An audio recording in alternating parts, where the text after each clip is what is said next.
Islamivabariik kroonistas Mojtaba Khamenei papist kujutise, sest ilmselt on ta nii vigastatud või võib-olla isegi surnud, et ta ei saanud oma ametivande tseremoonial osaleda. Ja sama juhtus nüüd ka suurel matuse rongkäigul, mis korraldati Ayatollah Khamenei jaoks. Teate seda meest, Islamivabariigi juhti, kes lubas surma Iisraelile, surma läänemaailmale ja lõpuks leidis selle ise, kui Ameerika ja Iisrael otsustasid tema vastu tegutseda. Igatahes korraldati talle suur matuse tseremoonia, sest nad said äkki oma hirmust üle ja arva ära, kes seal ei olnud. Islamivabariigi juht, tead küll, see, kes peaks rääkima Jumala nimel, tema ei olnud kohal, aga tema vennad olid. Ja miks me sellest sündmusest räägime? Noh, sellest sai suur kära, sest mingil põhjusel on meil läänlased, kes otsustasid minna seda islamistlikku diktaatori turistama, kes on vastutav sadade tuhandete inimeste surma eest. Jah, maailma terrorismi juht, kelle Ühendriigid ja Iisrael edukalt kõrvaldasid.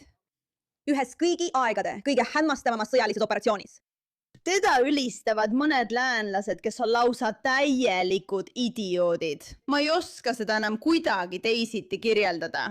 Nii et kuigi see video papist kujuga on nali, see mida me just näitasime, siis see ei olnud nali, et ta toodi oma ametivande andmisele papist kujuna, sest ta ise ei saanud tulla, ta ei olnud kohal. Ja naimesel väidavad, et põhjus, miks ta kohal ei olnud, on see, et ta kas tapeti või sai ta oma isa tapnud atentaadi käigus nii tõsiselt vigastada, et ta ei saa avalikkuse ette ilmuda. Siin on mõned kaadrid sellest sündmusest.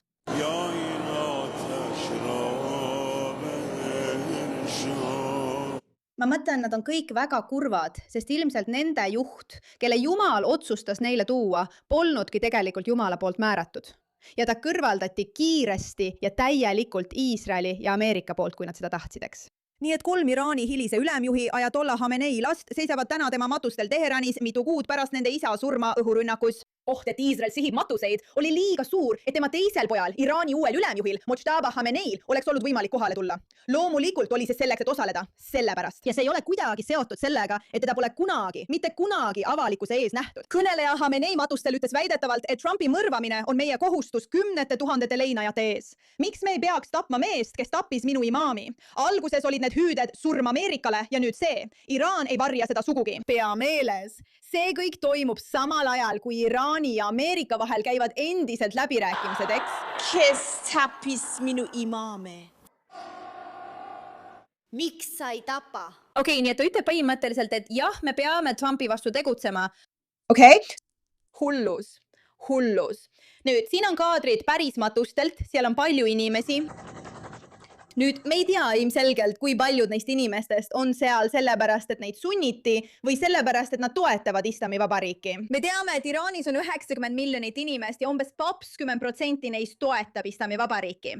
Pole selge, kas see neile tegelikult meeldib või on nad lihtsalt sunnitud toetama. Nii et see oleks terve hulk miljoneid inimesi. Pole üllatav näha sellel matustel tohutult palju inimesi. Ja neid ongi väga palju. Aga mind tegelikult ei huvita need Iraani inimesed, kes sellel üritusele kohale tulid. See on nende õigus. Nad võivad teha, mida tahavad. Mind huvitavad läänlased, kes on kohale tulnud, sest ma arvan, et see on natuke probleem. Kuula seda. Ta oli kogu maailma rahvaste juht võitluses imperialismi, ülbe suhtumise, sionismi ja genotsiidi vastu. Minu jaoks oli ta suurim antiimperialistlik juht, kes on minu eluajal elanud.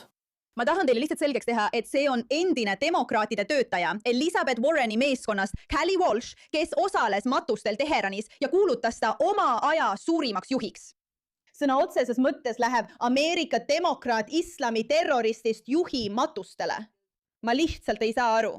Ja muidugi on meil Bushra Sheikh, see psühhopaat. Vaatame. Veel üks tõeliselt oluline roll, mida hinine Ayatollah Ali Khamenei täitis, oli vastupanu maailmas. Näete, kui on rõhumine. Teate küll terrorism. Kui nad ütlevad vastupanu, siis nad mõtlevad terrorismi, mida te kõik kogete. Jah, lihtsalt selguse huvides. Inimeste vastu loomulikult tekib vastupanu.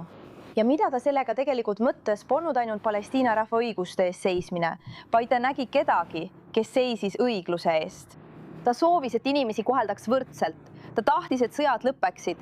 Ta oli eelkõige rahumeelne inimene.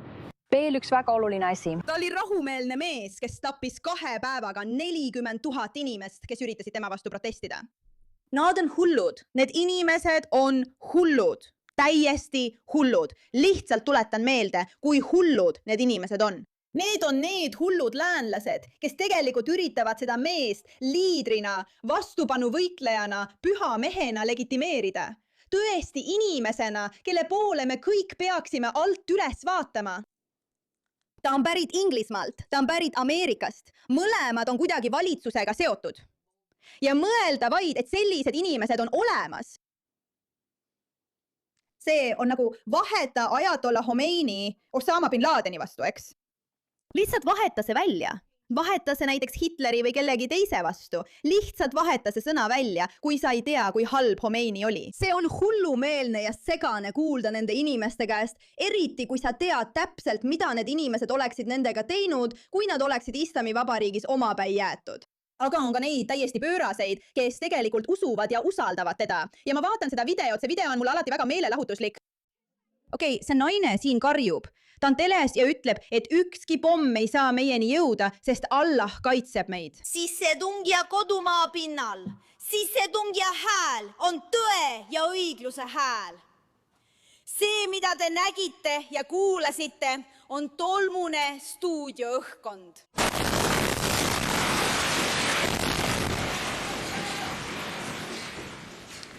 Upsike! Jumal on kõige suurem. Jumal on kõige suurem. Igatahes, see on see Allah, kes teda kaitseb ja see on see Allah, kes kaitses Ajatollah Khomeinit ja see on see mees, keda nad kõik püsti seistes leinavad. Nii õnnetu, nii kurb, nii kurb, nii kurb, nii kurb, südant lõhestav. See on sellesama Allahi uus esindaja ja see on asi, mille vastu me jätkame võitlust, sest meil on lihtsalt küllalt. Meil on tõesti lihtsalt küllalt. See on hullumeelsus. Igatahes tere tulemast Pushbacki ja aitäh, et pöörasite sellele teemale tähelepanu.